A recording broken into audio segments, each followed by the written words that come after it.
Welcome to GITEX TV 2010. I'm joined by Marvin Blau, Vice President of Sonicwall.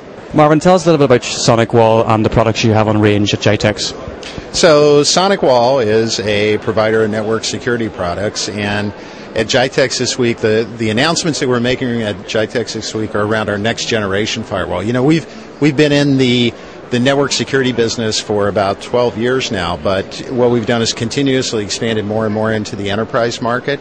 And at GITEX, we're really concentrating on what we're calling our next generation firewall. And it's going beyond just blocking and identification of viruses and malware. We're actually moving into identifying and controlling applications, because what we're finding is it's not just about blocking the viruses, it's about understanding what's going on your network and then making decisions based upon the type of applications you want to flow through your network. So various people, Gartner, ourselves, other companies are really embracing this next generation of firewall, which is much more about application intelligence and the control of applications. Okay. What trends do you see developing in your industry? Well, a couple things. Number one is malware continues to just grow explosively. You know, people thought that it would slow down over time, but what we're finding is we're seeing more and more attacks, we're seeing more and more malicious code being developed. And what's interesting is that today it's much less about just brute force attacks. It is about invasion of your network and the use of your network without you even knowing it. So what we're finding is an evolution of the bad guys actually don't want to be discovered anymore. They want to get into your network and not be discovered, and they want to use your network for committing crimes. They want to use your network as a place where they can store data, or they can actually, launch attacks from your network. So that's one. The other one is we're seeing many more online applications or cloud-based applications. So for instance, we see things like Facebook, YouTube, Salesforce.com, Twitter, things like that are becoming more and more business applications. They're not just social networking.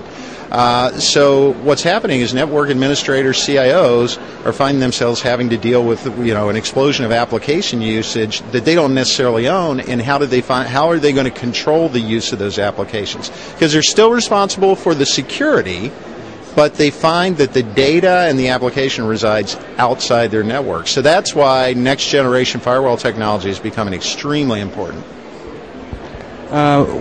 Which of your client verticals are most proactive with engaging this technology? Well, I think anyone that's got, that is really seeing a lot of social networking. So, for instance, we do great in university markets because what we see is a lot of users using things in different ways. But we also see a lot going on in the energy sector and the financial services sectors, because those are two places that are growing a lot. And financial services is always going to be a place where they're going to have huge security concerns. So anytime they see data flowing in and out of their network, anytime they see new applications coming online, it's extremely important for them to be able to deal with that. So those are the ones we're really seeing the growth in, or the real application of this new technology. Do you think that these guys who are, as you say, they're almost stealth mode slipping in, are they one step ahead of you guys, or are you catching up? Well, that's, I think, for the history of the world, everyone's been trying to get ahead of the criminal, right? So right now it becomes how quickly can you react to what's happening.